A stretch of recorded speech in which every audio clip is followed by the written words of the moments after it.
ఈ బట్టతల నా కొడుకు స్వేచ్ఛ లేదన్నాడు కదా, మరి ఎందుకు పిలిపియలేదు మహిళా కమిషన్?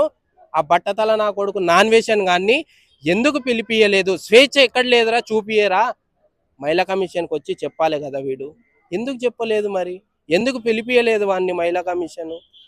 ఇక్కడ ఉన్న శివాజీ గారు అయితే దగ్గరలో ఉన్నారు, తీసుకెవచ్చు, ఏదన్నా చేసేయవచ్చు అనే ఉద్దేశంతో మీరు ఆయన తీసుకెళ్ళి ఈరోజు అంటుండు బట్టతల నా కొడుకు నాన్వేషన్ గాడు.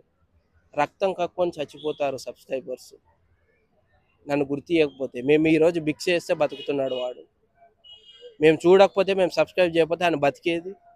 ఈరోజు చూసిన కదా 2 లక్షల మంది వెళ్ళిపోతున్నారు, తొందరగా వెళ్ళిపోతున్నారు.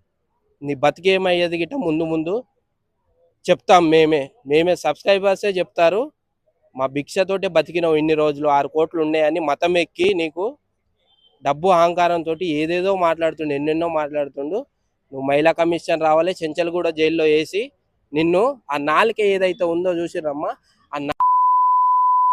ఆ పళ్ళు 2 చేతులు కాళ్ళు తీసేసి ఆ రోడ్డు మీద అలా పడేసిండ్రు అనుకో, అప్పుడు తెలిసి వస్తుంది వీనికి ఎవరితో ఎప్పుడు. ఇండియా రాకపోయినా మేము తెప్పిస్తాం. ఇట్లా భయం కదా ఇండియా అంటే. ఇండియా అంటే సత్తా తెలుసు కదా, అదే కదా భయం.